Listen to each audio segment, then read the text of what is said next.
안녕하세요. 시그널룸입니다. 오늘의 부동산 뉴스, 지금 바로 시작하겠습니다. 뉴스 1, 수지가 날았다. 4주 연속 전국 1위. 첫 번째 뉴스입니다. 강남과 분당이 주춤한 사이 용인 수지가 4주 연속 아파트값 상승률 전국 1위를 기록했습니다. 수지구 아파트값이 이번 주에도 가장 많이 올랐습니다. 강남이나 송파, 분당을 제치고 전국 1위입니다. 4주 연속 1위는 이례적인 일입니다. 왜 수지가 이렇게 오르는 걸까요? 첫 번째 이유는 교통 호재입니다. 신분당선 연장과 GTX A노선 개통 기대감이 큽니다. 강남까지 20분대 출퇴근이 가능해지면서 강남 대체 수요가 몰리고 있습니다. 두 번째는 가격 메리트입니다. 강남 3구는 이미 평당 1억 원을 넘었고 분당도 비쌉니다. 상대적으로 수지가 저렴하다고 느껴지는 겁니다. 물론 수지도 결코 싸지 않지만 강남에 비하면 접근 가능한 가격대입니다. 세 번째는 학군과 인프라입니다. 수지는 용인에서도 교육 환경이 좋기로 유명합니다. 학원가가 발달했고 생활 인프라도 잘 갖춰져 있습니다. 자녀 교육 때문에 이사 오는 가구가 많습니다. 네 번째는 신규 공급 부족입니다. 수지에는 새로 들어올 아파트가 거의 없습니다. 기존 아파트의 희소성이 높아지면서 가격이 오르는 겁니다. 다만 전문가들은 당위 급등에 대해 경계심을 갖고 있습니다. 4주 연속 1위라는 것은 과열 신호일 수도 있다는 겁니다. 급등 후에는 조정이 올 수 있으니 신중하게 접근해야 한다고 조언합니다. 뉴스 2, 새해 서울 로또 청약 온다. 두 번째 뉴스입니다. 새해 서울에 로또 청약이 쏟아질 전망입니다. 분양가 상한제 적용으로 시세보다 싼 가격에 나오는 단지들이 많습니다. 내주부터 전국에서 7천 가구가 공급됩니다. 이 중 상당수가 공공분양입니다. 서울과 수도권 핵심 지역에 공공분양 물량이 나오는데 분양가가 주변 시세보다 훨씬 낮게 책정됐습니다. 예를 들어 어느 단지는 분양가가 평당 3천만 원인데 주변 시세는 평당 5천만 원입니다. 당첨되면 2억에서 3억 원의 시세 차익을 얻을 수 있습니다. 이런 단지들의 청약 경쟁이 치열할 수밖에 없습니다. 문제는 청약 자격입니다. 무주택 기간, 부양가족 수, 청약통장 가입 기간 등이 점수로 환산되는데 이 점수가 높아야 당첨됩니다.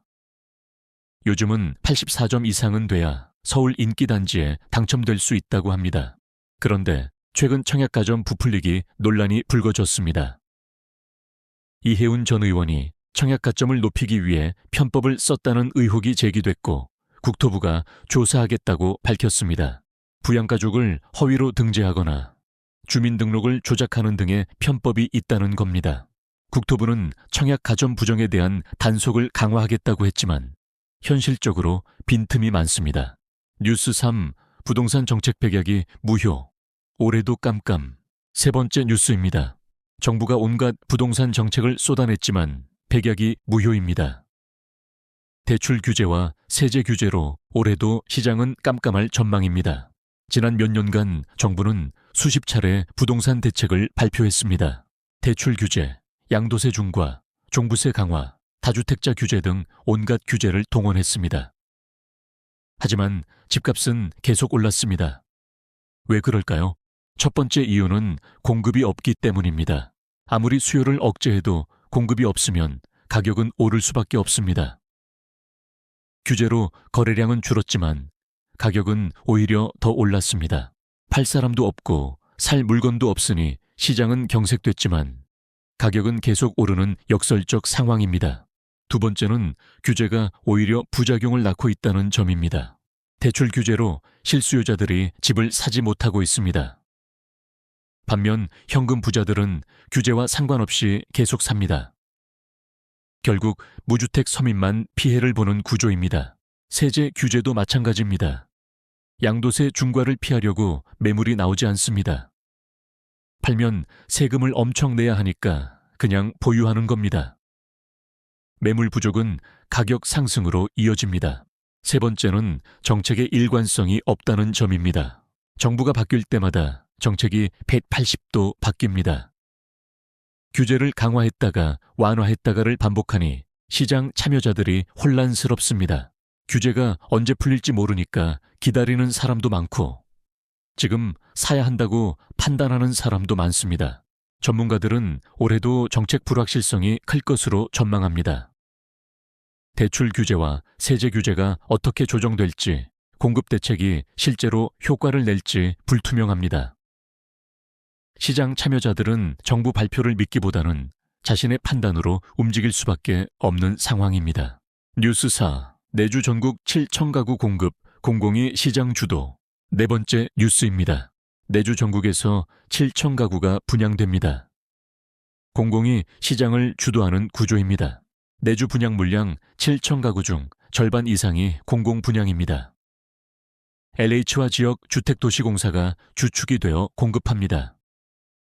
서울과 수도권 핵심 지역에 공공 분양이 집중됩니다. 공공 분양의 장점은 분양가가 저렴하다는 점입니다. 분양가 상한제가 적용돼 시세보다 싸게 나옵니다. 당첨되면 시세 차익을 기대할 수 있습니다. 단점은 청약 경쟁이 치열하다는 겁니다. 수십 대 1, 많게는 수백 대 1의 경쟁률을 뚫어야 합니다. 민간 분양은 상대적으로 적습니다. 건설사들이 분양을 주저하고 있기 때문입니다. 건축비는 올랐는데 분양가 규제로 가격을 높이기 어렵습니다. 수익성이 나지 않으니 분양을 미루는 겁니다. 전문가들은 공공주도 공급의 한계를 지적합니다. 공공이 아무리 많이 지어도 민간 수요를 다 충족시키기는 어렵습니다. 민간 건설사들이 적극적으로 나서야 공급이 제대로 늘어날 수 있다는 겁니다. 분양을 기다리시는 분들은 청약통장을 미리 준비하시고 청약 일정을 꼼꼼히 체크하시기 바랍니다. 마무리, 오늘의 부동산 핵심 뉴스 정리해드렸습니다. 시그널룸은 매일 여러분께 가장 중요한 부동산 뉴스를 전달합니다. 오늘 영상이 도움이 되셨다면 구독과 좋아요, 알림 설정 부탁드립니다. 즐거운 주말 보내시고 다음 주에 뵙겠습니다. 감사합니다.